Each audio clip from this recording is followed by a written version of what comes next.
Are you trying to get organized and you just don't know where to start? Maybe you're a homeowner and you're just about to put your house on the market, or maybe you're waiting a few months and you want to get prepared and you want your house to look and shine in its best light. Or maybe you're just a homeowner or a renter and you're like, you know what? Now's the time. I want to get organized. I want to declutter. So this video is perfect for you. Now, the first part of the video is going to be about tips and tricks on how to get organized and how to declutter. And at the end of this video, I'm going to give a checklist for you home sellers out there, a few items that I guarantee you never thought about. So watch till the end. Let's get to it. Now, I'm going to keep it real. These are 3 things you may not anticipate when you go to declutter or organize your home. The first one being, it gets a lot worse before it gets better. So if you're organizing your closet, you're going to take all the stuff out, you're going to have clothes everywhere, and you're going to look around, you're like, oh my gosh, I just made it worse. So be prepared for that. That's just part of the process. So the second thing you may not be prepared for is it's an emotional process. A lot of you have had loved ones pass in the property and you're having to go and sort through those emotions. Some of you have inherited some items that you're trying to figure out whether or not you should keep or donate or toss. Or maybe you're just going through photo albums or some items that are really emotional and meaningful to you, and they're conjuring up all these emotions. I did this last year and I was overwhelmed with how many emotions came up for me, which leads me into number 3.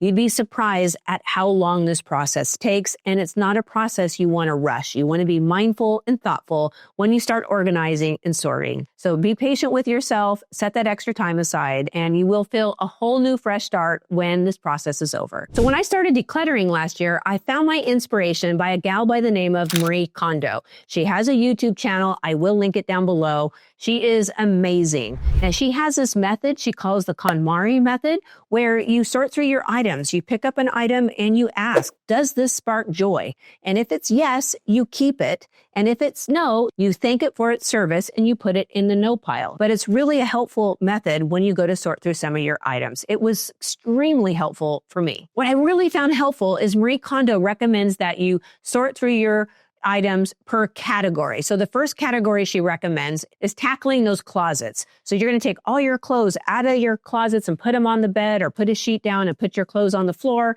and you pick up the garment and you ask, does this spark joy? If the answer is yes, you put it in your closet. And if it's a no, you just put it in the no pile. But before you put those clothes back in the closet, you're going to clean your closet. You're going to be amazed, absolutely amazed at how dirty those closets are. So when I did go through this phase, I also included my linen closets as well. The second category is books, and you can include magazines as well. I'm not suggesting you throw away good books, but we all know some of those paperback books that we're just never going to read and we're never going to give to any of our friends need to find a better home. The third one took me the most time. I couldn't believe how much time this took, and that is paper. So go through paperwork or manuals. I mean, I had some warranty manuals from 4 houses ago. Like, why am I keeping this stuff? And by the way, most of the manuals you can find online anyway. But I had tax documents that went back 20 years. I actually had to hire a professional shredding company to come to my house to shred some of these documents. So take your time on this. You don't want to throw away things you need, but really take your time and study these documents, study the paperwork. Ask yourself if you really do need them. You will not believe how much space paperwork takes. The fourth category is the miscellaneous category. These are things like cleaning products, kitchen products, toiletries, makeup, electronics. Like, you won't believe how many cords I have that I have no idea what they're supposed to be used for. Or better yet, I have remotes where I look at them and I'm like, oh my goodness, I don't want to get rid of them. I don't know what they're used for. If you're not using them now, you're probably not worth it. Take your time on this one too. This is the one that took me the second longest. I can't believe how much stuff I kept for all these years. I just can't believe it. It's unbelievable. After I got through Marie Kondo's 4 stages, I then decided I want to add my 5th and 6th.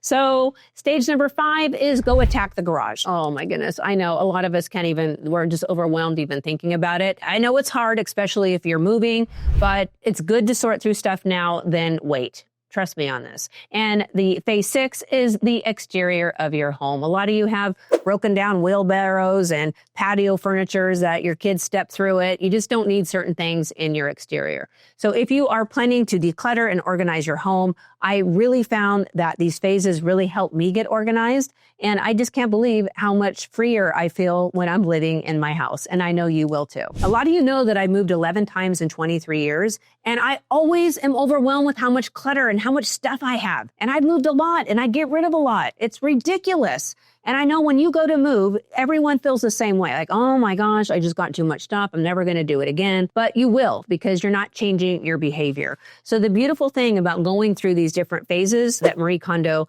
has recommended is I'm taking a different approach, which if I'm going to go buy something or keep something, I'm getting myself in the habit of, will this spark joy long term? Does this spark joy now? And if not, it goes in the no pile. And if yes, I keep it.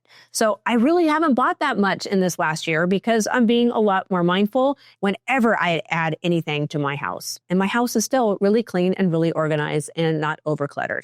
Well, I have a lot of decorations, but that's because they bring joy. Now, if you're selling your home and you're like, hey, we just want to know what we need to do to make the house shine and look beautiful, the very first thing you should focus on is the entry. So you're going to want to get rid of mail or keys or any shoes in the entry because that is your buyer's first impression. Make it sparkle, make it clean. And I've had some buyers walk in and just go, oh my gosh, this is my house, just by walking in the front door. The second thing that you should focus on is your closets and your cabinets. Believe it or not, your buyers will peek in your closets and some of your cabinets, and some of you are like, oh, they shouldn't be doing that.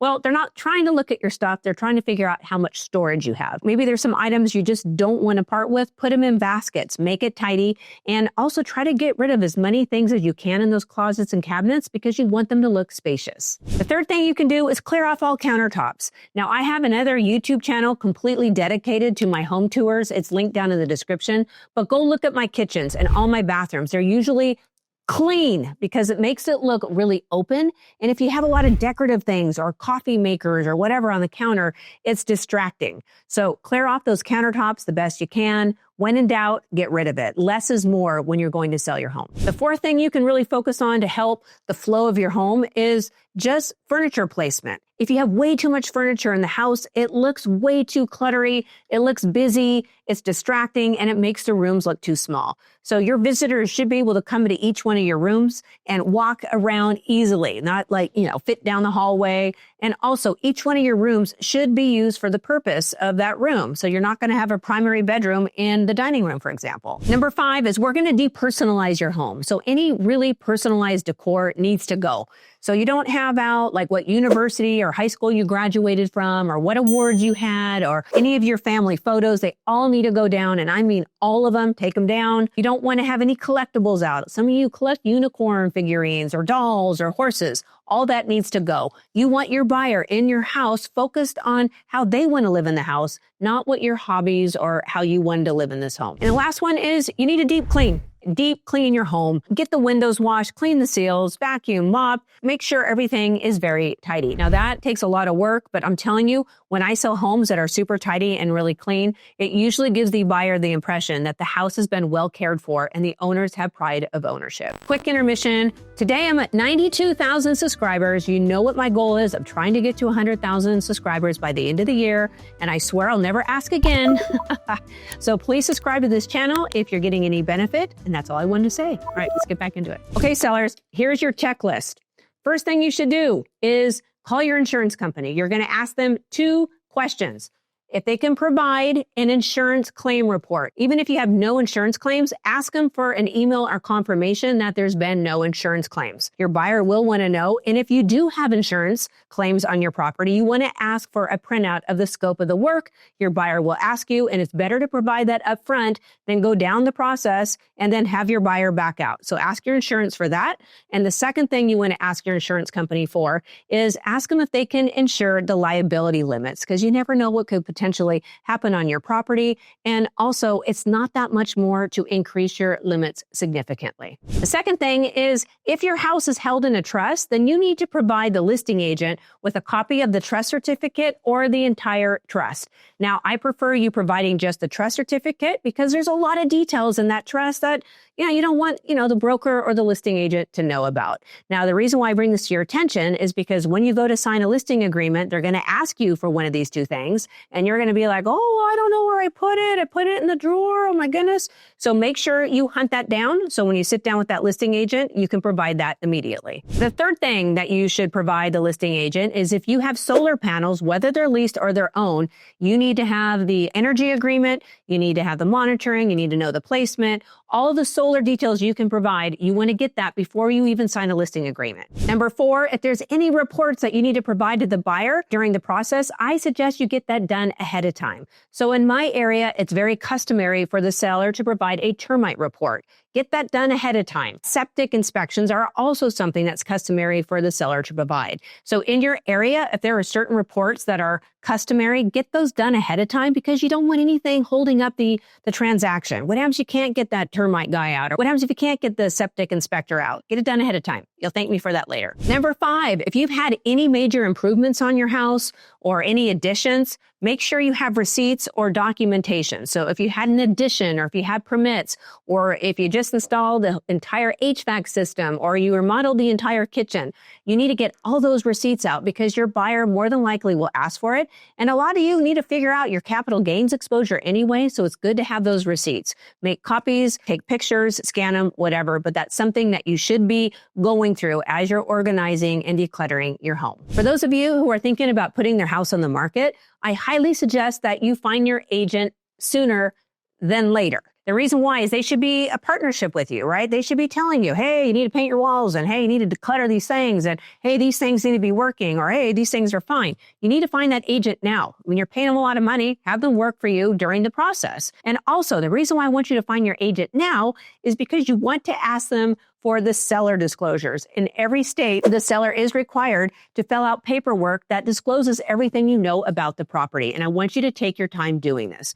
Now, I do have a referral network, meaning that I can refer you agents in your area. I will link it down below. And I'll also give you some interview questions to ask them. Find the best agent you can find to represent you in the sale of the house. Better to do it now than later. Okay, I did create a seller questionnaire. It looks like this. I don't know if you can see that. I will link it down below. I'll link the site right there. I want you to download this. And when you select the listing agent, I want you to fill all this out. It talks about things like, hey, what do you love about your home? Do you have any window replacements? It will help jog your memory as well as to some of the things that you need to disclose. But at a minimum, your agent should have all this information. Now, can you imagine you sit down with your listing partner, your listing agent, you're like, hey, here's my seller questionnaires. Here's all my reports. Here's my receipts. Here's my trust. And by the way, my house is perfect. Like, folks, they're going to be blown away. And you already have a better chance at selling your house than your competition if you do all the things that I recommend in this video.